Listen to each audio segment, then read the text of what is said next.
Turismo com animais selvagens. A dor que causamos em Lucky Beach, na ilha de Phuket. Uma família diverte-se durante uma sessão fotográfica com elefantes juvenis. Muitos viajantes desconhecem o treino a que os elefantes são sujeitos e veem estas experiências pitorescas como oportunidades especiais. Na Tailândia, há cerca de 3.800 elefantes em cativeiro. Mais de metade trabalha na indústria do turismo. As experiências de contato direto com animais exóticos estão na moda, estimuladas pelas redes sociais. No entanto, nos bastidores, os animais envolvidos em atividades turísticas costumam levar uma existência miserável. Regressei para ver como estava um bebê. Pouco depois do crepúsculo, viajo num carro que se desloca penosamente sobre uma estrada lamacenta, no meio da chuva, passando por filas de elefantes presos com grilhetas. Estive aqui há 5 horas, quando o sol brilhava, quente e alto, e os turistas passeavam, montados em elefantes. Agora, avanço a pé e mal consigo avistar o caminho iluminado pela lanterna do meu telemóvel. Quando o poste da vedação me trava,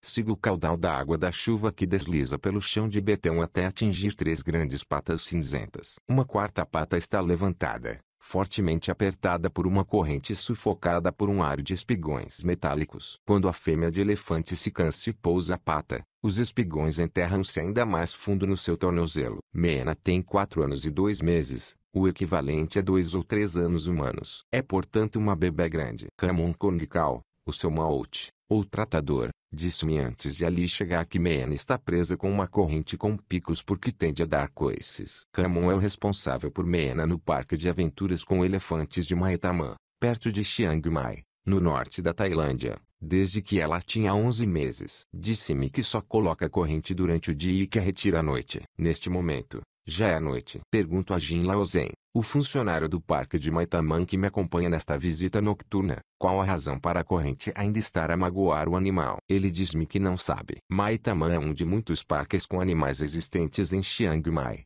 região repleta de turistas. As multidões trepam todos os dias para as trombas dos elefantes, espicaçados pelos aguilhões, varas longas munidas de um gancho metálico afiado na ponta, dos maotes. Os animais erguem os turistas no ar enquanto as máquinas fotográficas disparam. Os turistas observam os maotes aguilhoar os elefantes, um dos animais mais inteligentes do planeta, para que eles atirem dardos ou pontapé em enormes bolas de futebol. Mena é um dos 10 elefantes do espetáculo de Maetaman. Para ser mais exata, ela é uma pintora. 2 vezes por dia, Kongkao coloca um pincel na ponta da sua tromba e pica-lhe o rosto com um prego de aço para lhe guiar as pinceladas de cores primárias que arrasta sobre o papel. Muitas vezes fala pintar um elefante selvagem na savana. Os seus quadros são vendidos aos turistas. A vida de Mena foi planeada para seguir um curso idêntico ao de aproximadamente 3.800 elefantes que vivem em cativeiro na Tailândia e muitos outros milhares por todo o sudeste asiático. Actuará em espetáculos até ter cerca de 10 anos. Depois disso,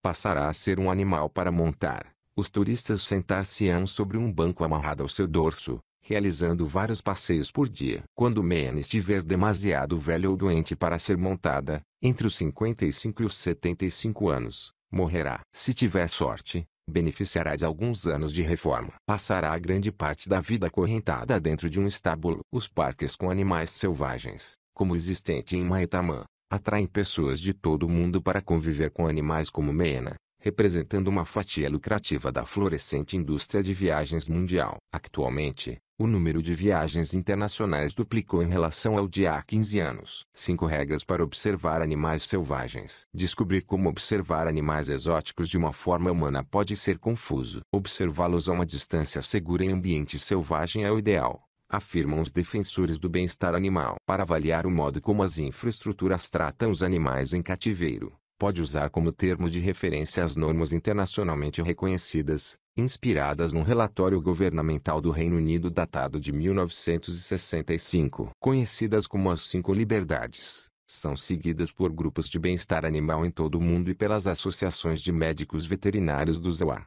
Canadá e Europa. 1.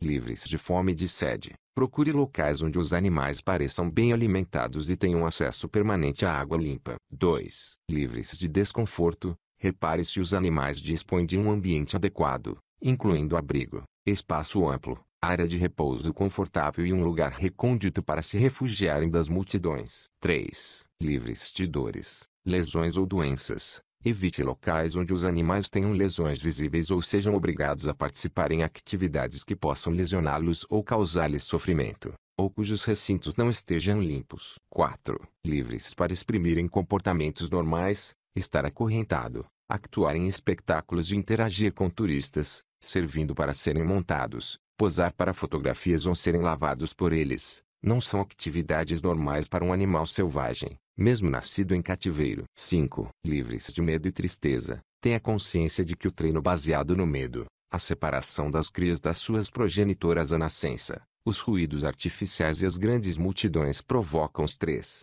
O turismo com animais selvagens não é novo, mas as redes sociais estão a pôr a indústria ao rubro. Atividades outrora publicitadas essencialmente em guias de viagem são agora partilhadas em autorretratos captados por turistas do mochila às costas, viajantes de autocarro e influenciadores das redes sociais, com um toque no ecrã do telemóvel. Quase todos os millennials, pessoas com entre 23 e 38 anos, utilizam as redes sociais quando viajam. As suas selfies são uma publicidade viral para os parques e estimulam as experiências de contato próximo com os animais. Apesar de toda a visibilidade proporcionada pelas redes sociais, elas não mostram o que acontece fora do alcance das máquinas fotográficas. As pessoas não costumam ter consciência de que muitos dos animais existentes nesses parques vivem em condições semelhantes às de Maena ou até piores. Eu e a fotógrafa Kirsten Lucy resolvemos compreender de que maneira os animais existentes em diversos parques são tratados depois de as multidões partirem. À saída de Maitama, fazemos uma viagem de 5 minutos de carro, subindo uma colina até chegarmos a uma propriedade com uma placa de madeira onde se lê Ecovalley dos Elefantes, onde há elefantes em boas mãos. Aqui não há passeios de elefante, nem demonstrações de pintura, nem outros espetáculos. Os turistas podem observar os animais num campo de capim, circundado por árvores. Turistas posam com elefantes no parque de aventuras com elefantes de Maitama, perto de Chiang Mai, na Tailândia. É frequente os jovens elefantes realizarem proezas e os mais velhos servirem de montada para passeios. Para os tornar obedientes nas interações com humanos, os juvenis são dobrados ou treinados com golpes dolorosos de um gancho metálico. O livro de visitas de Ecovalley está repleto de elogios de turistas que veem aqui elefantes sem correntes e partem satisfeitos por apoiarem uma infraestrutura que consideram ter ética. O que muitos não sabem é que, embora aparentemente livres, os elefantes de Ecovalley são trazidos até aqui todos os dias do vizinho parque de Maitama e que os dois parques pertencem efetivamente à mesma empresa. Maena também foi aqui trazido uma vez, mas tentou fugir para a floresta. Maena Kalamapegit é dona de Maitama e de Ecovalley, ambos inaugurados em novembro de 2017 para atrair turistas ocidentais. Afirma que os seus 56 elefantes são bem tratados e que os passeios e espetáculos constituem o exercício de que os animais necessitam. Diz também que o comportamento de Maena melhorou bastante desde que o seu maote começou a utilizar a corrente com espigões. Nesta reportagem, documentamos turistas a observar animais em cativeiro em todo o mundo. Na Tailândia, vimos homens norte-americanos abraçarem tigres em Chiang Mai e jovens adolescentes no rio Amazonas a tirarem selfies com crias de preguiça. A maior parte dos turistas ignora que os tigres adultos podem ter sido privados de garras, drogados ou ambos. Ou que há sempre crias disponíveis para os turistas abraçarem porque os felinos são obrigados a procriarem a um ritmo acelerado e as crias são retiradas às progenitoras poucos dias após o nascimento. Ou que os elefantes são montados e fazem truques sem magoarem as pessoas porque foram domados em bebés e ensinados a temer o aguilhão. Ou que as preguiças amazônicas são ilegalmente retiradas da selva e é frequente morrerem poucas semanas depois. Ao visitarmos arenas e baias de alojamento em 3 continentes e no arquipélago do Hawaii, fazendo perguntas sobre a maneira como os animais são tratados e obtendo respostas que nem sempre batiam certo, tomamos consciência da forma metódica e sistemática como o sofrimento animal é escondido. O sucesso econômico da indústria depende, em grande medida, da persuasão do público de que os animais expostos, montados ou alimentados a troco de dinheiro, também estão a divertir-se. Este sucesso deve-se, em parte, ao facto de os turistas em situações que lhes são desconhecidas e desejosos de ter uma experiência positiva nem sequer pensam na hipótese de estarem a contribuir para maltratar os animais. As redes sociais agravam a ilusão, Recomendações distraídas feitas por amigos e definidores de tendências legitimam os parques antes mesmo de um turista se aproximar de um animal. Esse papel desempenhado pelas redes sociais neste problema começa agora a ser reconhecido. Em dezembro de 2017, depois de uma reportagem de investigação conduzida pela National Geographic sobre o turismo de vida selvagem na Amazônia brasileira e peruana, o Instagram introduziu uma nova função. Agora, os utilizadores que procurem de várias dezenas de hashtags, por exemplo, número slot selfie, autorretrato com preguiça, ou número tiger cube selfie, autorretrato com cria de tigre, são notificados de que o conteúdo que estão a visualizar pode ser nocivo para os animais selvagens.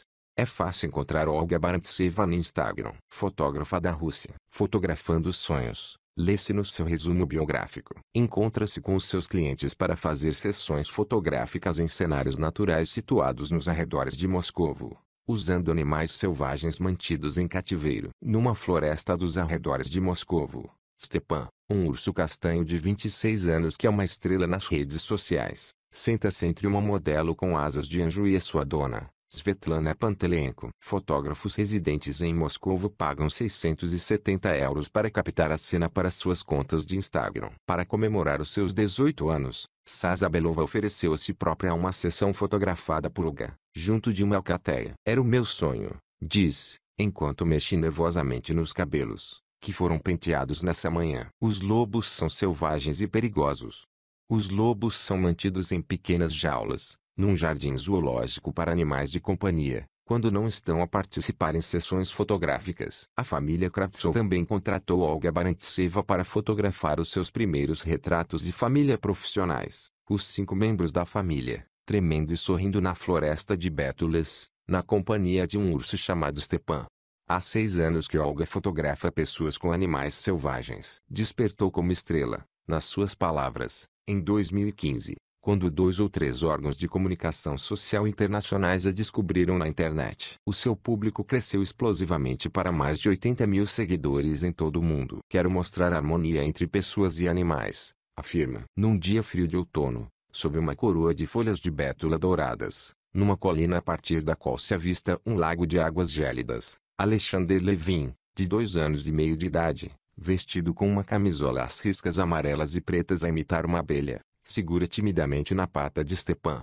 Os donos do urso, Yuri e Svetlana Pantelenko, amansam a sua estrela com comida para o convencerem a aproximar-se do rapaz. Clique. Parece uma amizade ternurenta. Os donos atiram uvas a Stepan para conseguirem que ele abra completamente a boca. Clique. O urso parece sorrir. O casal Pantelenko muda constantemente Stepan de sítio, ajustando-lhe as patas, alimentando-o e posicionando Alexander, enquanto Olga, de cabelo cor-de-rosa, vestindo calças de gangue e uma parca, vai captando cada momento. Clique. Uma fotografia vai para sua conta do Instagram. Rapaz e urso nos bosques dourados da Rússia. Uma imagem saída de um conto de fadas. Eis uma reviravolta contemporânea numa antiga tradição russa de exploração de ursos para entretenimento. No outro dia, nessa mesma floresta, eu e Kirsten juntamos-nos a um grupo de 12 jovens mulheres, com contas de Instagram praticamente idênticas, repletas de fotografias de sonho, com modelos acariciando mochos, lobos e raposas. Armadas com máquinas fotográficas sofisticadas, embora com um número ainda modesto de seguidores, todas pretendem conquistar um público idêntico ao de Olga Barantseva. Cada uma pagou ao casal Pantelenko cerca de 670 euros para captar fotografias de moda acompanhadas pelo derradeiro troféu, um urso no bosque. Stepan tem 26 anos. É uma idade avançada para um urso pardo e o animal mal consegue andar. Segundo o casal Pantelenko, foi comprado um pequeno jardim zoológico aos 3 meses de idade. Dizem que o trabalho do urso, com um número contínuo e constante de sessões fotográficas e filmes, rende dinheiro suficiente para mantê-lo alimentado. Um vídeo publicado na conta de Instagram de Svetlana Pantelenko proclama: amor e comida boa conseguem transformar qualquer um num ursinho de peluche. E assim, sem mais, as redes sociais pegam num único exemplo de turismo local com animais e difundem-no para o mundo inteiro. Quando da sua estreia em 2013, a longa-metragem documental Blackfish provocou uma reação rápida e decisiva por parte do público norte-americano. O documentário contava a história de Tilly Kun,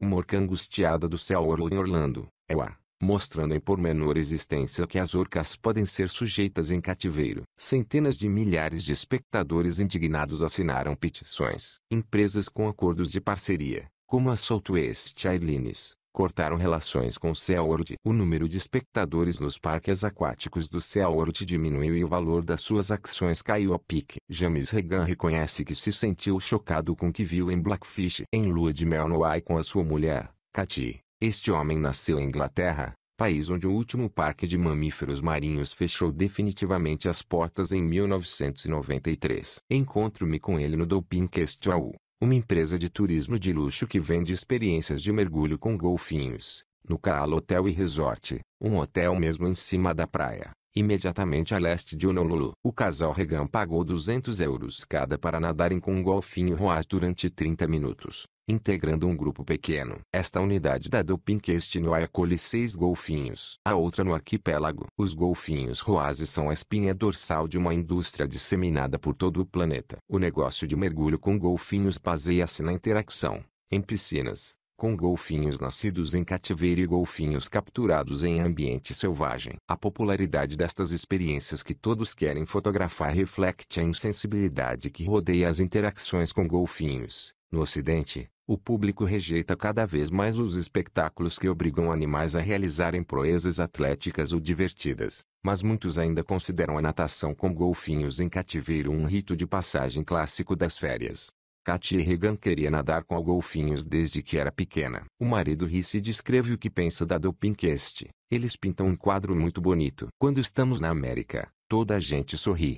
No entanto, reconhece que o fato de a infraestrutura estar integrada no seu hotel permite aos turistas ver a alimentação e tratamento dos golfinhos. De seguida, volta a falar em Blackfish. Katie protesta: para de transformar o meu sonho numa coisa horrível. Ray Stone, presidente da Dolphincast veterinária especializada em mamíferos marinhos, afirma que a empresa doa dinheiro a projetos de conservação e informa os turistas sobre os perigos enfrentados pelos mamíferos marinhos em ambiente selvagem. Explica que, ao pagarem por essa experiência, os turistas estão a ajudar os primos selvagens dos golfinhos que vivem em cativeiro. Ray Stone sublinha igualmente que a Dolphincast recebeu a certificação de humana, atribuída pela organização sem fins lucrativos para o bem-estar animal americana Humane. Note-se que a Walt Disney Company, acionista maioritário da National Geographic, proporciona contato direto com golfinhos em algumas excursões de férias em Epcot, um dos seus parques em Orlando. A Disney afirma cumprir as normas de bem-estar animal da Associação de Jardins Zoológicos e Aquários, uma organização sem fins lucrativos que forneceu acreditação a mais de 230 infraestruturas em todo o mundo. Eis um debate aceso: será que até as unidades com normas rigorosas, veterinários no quadro e piscinas carregadas com água do mar filtrada podem proporcionar um tratamento verdadeiramente humano aos mamíferos marinhos? Ray Stone, da Dolphincast, acredita que sim. As vozes críticas, incluindo a Humane Society of the United States, que não apoia a manutenção de golfinhos em cativeiro, rejeita essa perspectiva, afirmando que estes animais evoluíram de maneira a percorrerem grandes distâncias nadando em grupos sociais complexos, condições essas que não podem ser reproduzidas no espaço confinado de uma piscina. É isso que explica o fato de o National Aquarium, em Baltimore, ter anunciado, em 2016, que os seus golfinhos serão transferidos para um santuário à beira-mar em 2020. Alguns parques temáticos do zoo criam os seus próprios golfinhos, uma vez que desde 1972 este país impôs restrições à captura de animais selvagens. Noutros lugares, porém, os golfinhos ainda são retirados do ambiente selvagem e transformados à força em artistas. Na China, onde não há legislação nacional reguladora do bem-estar dos animais mantidos em cativeiro, os golfinários com animais capturados em estado selvagem são um negócio florescente. Existem atualmente 78 parques de mamíferos marinhos e há mais 26 em construção no país. Para usufruir da oportunidade única de ver os raros golfinhos roazes do Mar Negro, os habitantes da cidade interior de Kaluga, a 150 quilômetros de Moscovo, não precisam de sair da sua cidade. No parque de estacionamento do Centro Comercial Torgovia Kvartal, foi instalado um aquário temporário, branco e insuflável, o golfinário itinerante de Moscovo. No interior da cúpula insuflada, as famílias ocupam os seus lugares em redor de uma pequena piscina. A instalação é tão diminuta que até os lugares mais baratos, a 8 euros cada, são atingidos por salpicos de água. Os meus filhos estão doidos de alegria, diz uma mulher chamada Anya, apontando na direção de dois esfuziantes rapazes, aos saltos nos lugares. No meio do júbilo, na água que parece demasiado baixa e demasiado turva, dois golfinhos de ar indiferente nadam em círculos. A Rússia é um dos poucos países, a Indonésia é outro, onde existem oceanários itinerantes. Os golfinhos e as belugas, que precisam de se manter imersos em água para sobreviver, são colocados em banheiras no interior de caminhões e deslocados de cidade para cidade. A Rússia não tem legislação que regule a forma como os mamíferos marinhos devem ser tratados em cativeiro. Os espetáculos são o braço doméstico de um intenso tráfico mundial de golfinhos e pequenas baleias promovido por russos. Os golfinhos roazes do Mar Negro não podem ser capturados sem licença, mas os pescadores russos podem capturar belugas e orcas ao abrigo de cotas legais para fins científicos e didáticos. Algumas belugas são legalmente vendidas a aquários em todo o país. Atualmente, a Rússia só autoriza a captura de cerca de uma dúzia de orcas por ano para fins científicos e didáticos, e o governo começou a reprimir a exportação desde abril de 2018. No entanto, na opinião de investigadores estatais, orcas russas são ilegalmente capturadas para exportação para a China, onde podem ser vendidas por milhões de euros. As orcas mantidas em cativeiro são demasiado grandes para os espetáculos itinerantes. Quando contactei os donos do golfinário itinerante de Moscou e de outra empresa, o espetáculo das baleias brancas, em telefonemas separados, para lhes perguntar qual a origem dos seus golfinhos e belugas, os dois homens, Sergei Kuznetsov e Oleg Belezikov, desligaram o telefone. Belugas actuam num aquário desmontável sob uma tenda insuflável em Saratov, na Rússia. Nem todo turismo orientado para a fauna implica deslocações a destinos exóticos. Espetáculos itinerantes levam os animais às pessoas, em pequenas cidades da Rússia. As belugas, capturadas em águas territoriais russas, não vivem muito tempo nestas condições. Os cerca de 12 oceanários itinerantes da Rússia são divulgados como uma forma de levar animais selvagens até pessoas que poderão nunca ter oportunidade de ver o oceano. Hoje, em Kaluga, vendo os golfinhos fazerem proezas, pais e crianças exprimem o mesmo sentimento. Imaginem só, golfinhos, aqui, na minha cidade. O oceano por encomenda. Os proprietários e gestores de atrações turísticas com animais selvagens afirmam com frequência que os seus animais vivem mais tempo em cativeiro do que os seus homólogos selvagens, porque assim estão protegidos de predadores e de perigos ambientais. Os animais estão consigo para toda a vida. Fazem parte da família. Alla Zovtseva, treinadora de golfinhos de longa data na Rússia, abana a cabeça. Não vejo qualquer sentido nesse trabalho. A minha consciência rói em mim. Olho para os meus animais e sinto vontade de chorar, diz Alla. Neste momento, treina baleias piloto para fazerem proezas no Moskvarium de Moscovo, um dos maiores aquários da Europa, não relacionado com os espetáculos itinerantes de golfinhos. Conta que se apaixonou pelos golfinhos no fim da década de 1980, depois de ler um livro escrito por John Lilly, o neurocientista norte-americano pioneiro da investigação sobre inteligência animal. Passou 30 anos a treinar mamíferos marinhos para que estes realizassem proezas. Pelo caminho, porém, foi se sentindo cada vez mais triste por obrigar criaturas sociais altamente inteligentes a viverem vidas isoladas e estéreis, no interior de pequenos tanques. Posso comparar a situação dos golfinhos com a de um físico a varrer ruas, afirma. Quando não estão a fazer proezas ou a treinar, limitam-se a flutuar na água, com o focinho virado para baixo. Na mais profunda depressão. Alla conta que em muitos aquários da Rússia os animais morrem pouco depois de serem colocados em cativeiro, sobretudo os que participam em espetáculos itinerantes. Ela explica com clareza que está a falar da globalidade da indústria existente na Rússia e não do Moskvarium, mas diz conhecer muitos aquários que, silenciosa e ilegalmente, substituem os animais por animais novos. Desde 2003 que é ilegal capturar golfinhos roazes do Mar Negro para fins de entretenimento. No entanto, segundo a minha interlocutora, os proprietários de aquários que querem aumentar o número de golfinhos de forma rápida e barata compram os golfinhos ali caçados furtivamente. Por serem ilegalmente adquiridos, contudo, estes golfinhos não possuem os microchips normalmente implantados nos cetáceos que vivem em cativeiro na Rússia, uma forma de identificação exigida. Alguns aquários contornam a proibição retirando os microchips dos golfinhos mortos e implantando-os em golfinhos substitutos. As pessoas são pessoas, resume a Alla Zovtseva. Assim que vê uma oportunidade, aproveitam-na. Diz não ser capaz de continuar a fazer o seu trabalho na indústria e que decidiu contar tudo por querer que o público saiba a verdade sobre as origens e o tratamento dado a muitos dos mamíferos marinhos que gostam de observar. Trocamos um olhar. Ambas sabemos as prováveis consequências destas palavras para o seu sustento. Não me importo de ser despedida, diz, num tom desafiador. Quando não há nada a perder, um indivíduo torna-se genuinamente corajoso. Estou sentada à beira de uma enorme piscina nas colinas da zona tailandesa da fronteira entre a Tailândia e Mianmar, numa estância turística onde os quartos custam, em média, cerca de 890 euros por noite. Atrás da piscina, lá ao fundo, elefantes caminham num vale luxuriante. Sentada a meu lado, encontra-se Stepania Van Alten, de 20 anos, de ascendência holandesa e francesa.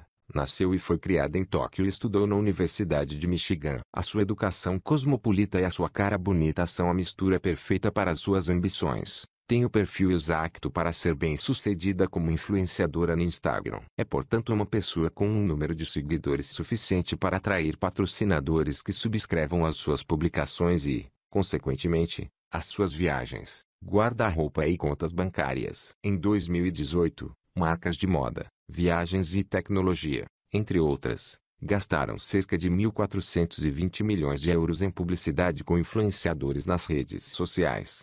Stepania já aqui esteve anteriormente, no Anantara Golden Triangle Elephant Camp Resort. Desta vez, no âmbito de um acordo entre a marca e a influenciadora, ela participará num piquenique com elefantes e publicará imagens do evento para sua legião de mais de 25 mil seguidores no Instagram. Como contrapartida, ser-lhe-á feito um desconto de várias centenas de euros na conta do hotel. Em Anantara, os campos são verdes e, pelo menos durante o dia, muitos dos 22 elefantes da unidade hoteleira estão amarrados a cordas com mais de 30 metros de comprimento, para se poderem deslocar e conviver. No entanto, espera-se que deixem os turistas tocar-lhes e praticar yoga perto deles. Depois do seu piquenique com os elefantes, vejo Stepania editar as centenas de fotografias que tirou ao longo do dia. Seleciona uma imagem com o seu elefante favorito, Bu. Ela gosta da fotografia porque sente uma ligação com Bu e acha que essa ligação será transmitida aos seus seguidores. Faz a publicação às 21h30,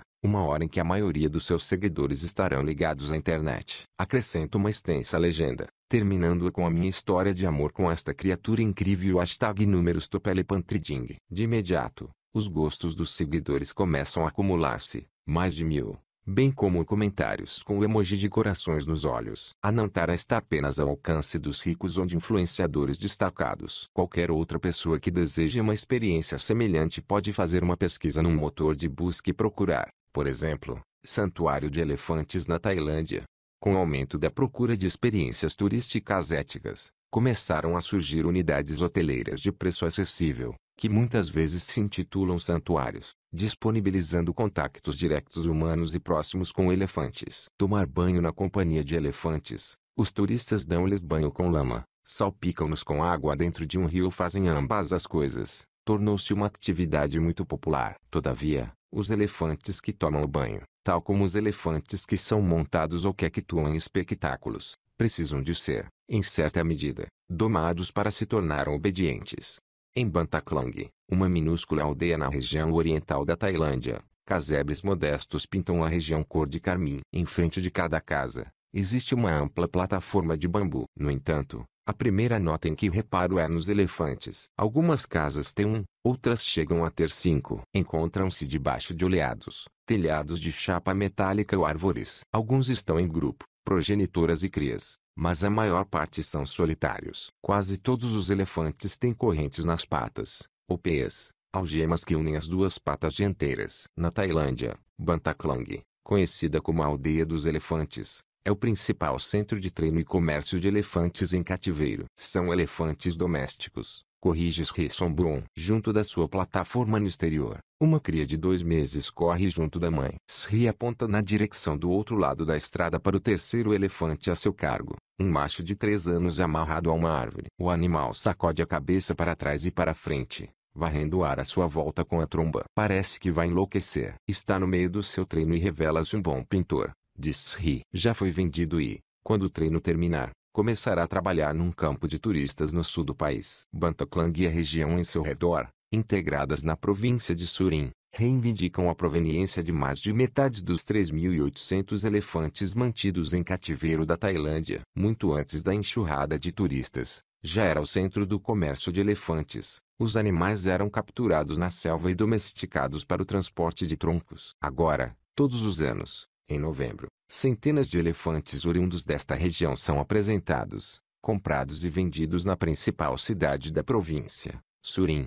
Certa noite sento-me na companhia de Jakrawanwal e Wanchai Salangan. Cerca de metade das pessoas de Bantaklang que tratam de elefantes não são seus donos. Recebem um salário modesto de um proprietário rico e treinam as crias para fins de entretenimento. Ao cair da noite, milhares de termitas caminham na nossa direção, atraídas pela lâmpada incandescente que ilumina a plataforma de bambu. O nosso tema de conversa é o treino dos elefantes. Pajaan é o método tradicional e brutal que demora dias ou semanas a quebrar a vontade de um jovem elefante. Há muito que é utilizado na Tailândia e em todo o sudeste asiático para domar elefantes selvagens, que ainda representam uma grande parte dos elefantes do país que vivem em cativeiro. O método Pajaan consiste em amarrar os elefantes com cordas e confiná-los em estruturas estreitas de madeira, passando fome e sendo repetidamente espancados com aguilhões, pregos e martelos até a sua vontade ser vergada. Não se conhece ao certo a incidência actual do Pajaan na sua forma mais severa. O governo tem perseguido,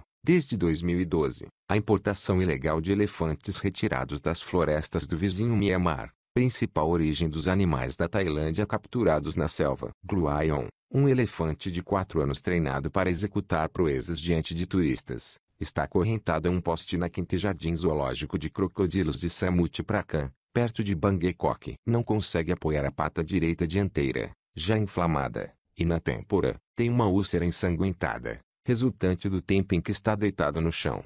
Pergunta aos 2 homens de que maneira são domadas e treinadas as crias nascidas em cativeiro. Explicam-me que, quando o animal tem cerca de 2 anos, os maotes amarram a progenitora a uma árvore e arrastam lentamente a cria para longe. Uma vez separados, a cria é confinada, picando-a com um aguilhão na orelha. Ensinam-lhe a movimentar-se, esquerda, direita, virar, parar. Para ensinar um elefante a sentar-se, amarramos-lhe as patas dianteiras. Um maote, posicionado atrás dele, utiliza um aguilhão. O outro puxa uma corda nas patas dianteiras, diz Jakrawanwal, e acrescenta: para treinarmos o elefante, precisamos de utilizar o aguilhão para o elefante saber. Os seres humanos identificam o sofrimento de outros humanos através de sinais universais. As pessoas soluçam, estremecem, choram e exprimem a dor com a voz. Os animais não possuem linguagem universal para a dor. Muitos não possuem canal lacrimal. Muitas criaturas, por exemplo, os animais presos em ambiente selvagem,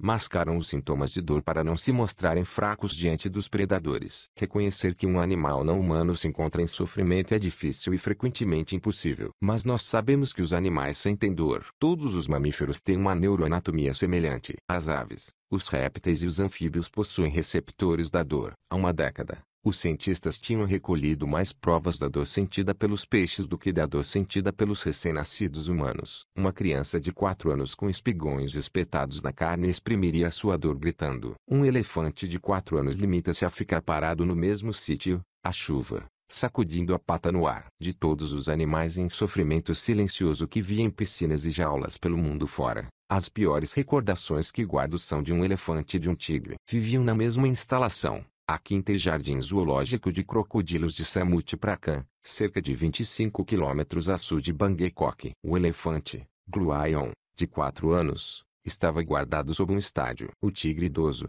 Kaiken, de 22 anos, passava os dias preso com uma corrente curta num estúdio fotográfico. Ambos apresentavam sinais inconfundíveis de sofrimento. O elefante, muito magro, tinha uma pata dobrada e inchada pendurada no ar, uma grande ferida a sangrar na têmpora e os olhos revirados. O tigre tinha um abscesso dentário de tal maneira grave que a infecção estava a corroer a parte de baixo da mandíbula. Quando contactei o dono da empresa, o Tenong Prapakon, para o inquirir sobre estes animais, ele respondeu-me que o facto de eles ainda não terem morrido era prova de que estavam a tratá-los adequadamente. De seguida, ameaçou-me com um processo judicial. 6 meses depois de eu e Kirsten regressarmos da Tailândia, pedimos a Rian Jirenwat, a nossa intérprete de tailandês, residente em Bangkok, para saber notícias de Gluayon e de Kaiken. Ela deslocou-se a Samut Prakan e observou-os durante várias horas, enviando-nos fotografias e imagens de vídeo. Gloion ainda estava vivo, de pé, dentro da mesma baia, com a perna ainda dobrada num ângulo que não era natural. Os elefantes a seu lado eram só pele e osso. Kakin ainda estava acorrentado pelo pescoço a um gancho no chão. Limita-se a permanecer no seu canto escuro, escreveu Rini na mensagem. Quando ouve pessoas aproximar-se, volta-se e vira-lhes as costas. Parece que a única coisa que quer é ser engolido pelo muro.